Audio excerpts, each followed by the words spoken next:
74 साल के नीतीश कुमार से बिहार का कंट्रोल पूरी तरीके से छूट गया है और उसका सबसे बड़ा सबूत है बिहार के फेमस बिजनेसमैन गोपाल खेमका का गोली मार के हत्या। बिहार के सबसे बड़े बिजनेसमैन से एक और भाजपा के नेता गोपाल खेमका की हत्या कर दी गई है। Bihar a prominent businessman Gopal Khemka was shot dead in Patna late. Patna में बड़े उद्योगपति की गोली मारकर हत्या कर दी गई। शहर के नामी कारोबारी गोपाल खेमका की गोली मारकर हत्या कर दी गई। पटना के मगध हॉस्पिटल के मालिक गोपाल खेमका कितना बड़ा हस्ती थे, आप इस बात से अंदाजा लगा सकते हैं कि इनके पास अपना पेट्रोल पंप, दवा दुकान, फैक्ट्री और खुद एमबीबीएस की पढ़ाई कंप्लीट करके एमबीबीएस का डिग्री भी हासिल करके रखे हुए थे।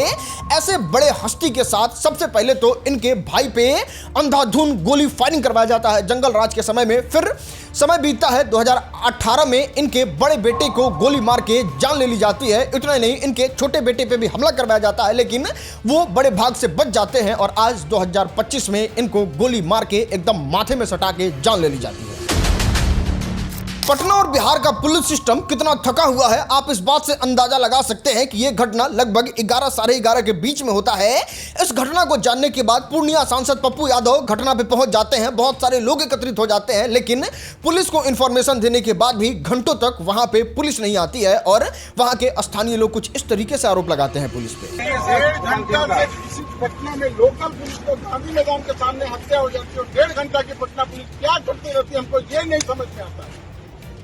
हाँ, सारे गश्ती दल वालों का काम है रात को स्कूटर रोको, डिग्गी दिखाओ, लाइसेंस दिखाओ, 6 बजे चेकिंग दिखाओ।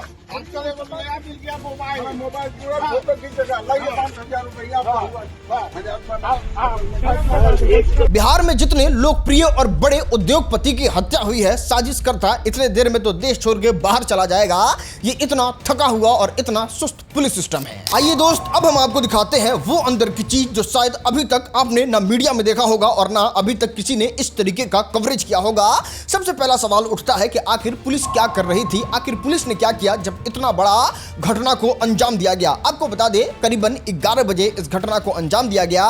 पुलिस चौकी के बारे में बात करें तो मात्र कुछ ही सेकंड के दूरी पे पुलिस थाना है और ज्ञानेश्वर जो लाइव सिटीज के पत्रकार हैं वो कहते हैं जैसे ही घटना की जानकारी मिली मैंने पटना पुलिस के व्हाट्सएप ग्रुप में पूरी खबर लिख के भेजी, लेकिन कोई जवाब नहीं आया, कोई हलचल दिखाई नहीं दी। ऐसा लग रहा है जैसे पुलिस सोई हुई थी या फिर मेरे मैसेज को देख के उन पुलिस वालों ने अनदेखा कर दिया। आगे ज्ञानेश्वर बताते हैं प्रिंट मीडिया यानी अखबार के क्राइम रिपोर्टर को भी इस घटना के बारे में बिल्कुल जानकारी नहीं था। वो ज्ञानेश्वर से ही पूछ रहे थे कब की घटना है और ये घटना कहां हुआ है। सबसे हैरानी की बात तो ये है कि जब ज्ञानेश्वर ने इस खबर को बिहार पुलिस के व्हाट्सएप ग्रुप में डाला, फिर भी वहां पे पुलिस का तो कोई रिप्लाई नहीं आया। जब बड़े टीवी चैनल वाले पूछ रहे हैं कि इस खबर के बारे में क्या अपडेट है, तो पुलिस भी इस पे कुछ अच्छे तरीके से रिप्लाई नहीं देती है। इनफैक्ट रिप्लाई ही नहीं देती है, बिहार पुलिस एकदम उस चीज को इग्नोर कर देती है। और यहां पे सवाल उठता है कि जब मीडिया को खबर ही नहीं है, पुलिस को बिल्कुल फिक्र ही नहीं है इतने बड़े बिजनेसमैन के मरने के बाद, तो फिर आम आदमी, आपके हमारे जैसे लोग किस तरीके से इस बिहार में सुरक्षित हैं और क्या उनकी स्थिति है, आप खुद इस बात का कल्पना कीजिए। ये सच में बहुत बड़ा हत्याकांड है। जब गोपाल खेमका जी को अस्पताल लाया जाता है तो डॉक्टर कुछ ही मिनटों में उनको मृत घोषित कर देते हैं, क्योंकि उनको एकदम सटा के माथे में गोली मारी गई रहती है। और यहाँ पे नियम ये कहता है कि अगर किसी की हत्या हुई है और वो हॉस्पिटल आता है तो हॉस्पिटल की ये रिस्पॉन्सिबिलिटी है कि वो पुलिस को इन्फॉर्म करे। डॉक्टर साहब पुलिस को इन्फॉर्म करते हैं और फिर सिर्फ 3-4 सिपाही आते हैं, जिसमें कोई बड़ा जिम्मेवार अफसर नहीं आता है, जैसे ना कोई इंस्पेक्टर आता है, डीएसपी या फिर एसपी नहीं आते हैं। इतना सब होने के बाद हॉस्पिटल से सबको परिवार वाले खुद अपने प्राइवेट गाड़ी में रख के अपने घर की तरफ लेके चल देते हैं।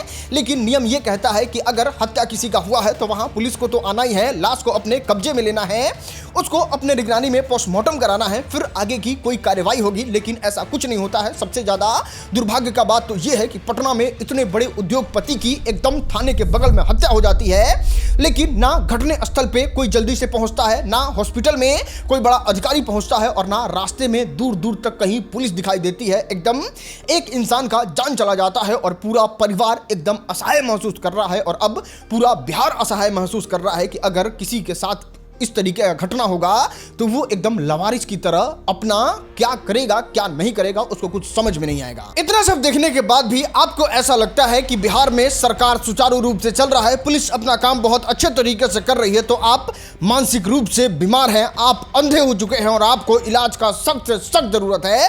जिस स्पीड से बिहार में हत्या हो रहा है, जिस तरीके से अपराध का ग्राफ दिन प्रतिदिन बढ़ते जा रहा है, एक शब्द में कोई इंसान को अगर दिखाया जाए तो वो कह सकता है कि बिहार में हत्या का आपातकाल लग गया है, जिसमें कोई आदमी सुरक्षित नहीं है, ना आम आदमी, ना वीवीआईपी, ना नेता, ना मंत्री। हर जिला हर मोहल्ला से हर दूसरा दिन ये खबर सुनने को मिलता है कि एक आदमी का जान मार के हत्या कर दिया गया। और ये चीज भयावह होते जा रहा है। और इस भयावह चीज से आप सिर्फ एक सवाल पूछिए, खुद से पूछिए, आपको किसी पार्टी पॉलिटिक्स में पढ़ने का जरूरत नहीं है। आप पूछिए कि क्यों नहीं होता है बिहार में रोजगार, क्यों नहीं होता है यहाँ पे निवेश, क्यों नहीं यहाँ पे कंपनी बनता है, फैक्ट्री बनता है और पैसे वाले लोग यहाँ पे उद्योग क्यों नहीं डालते हैं। सबका जवाब एक ही है और वो है यहाँ का लॉ एंड ऑर्डर।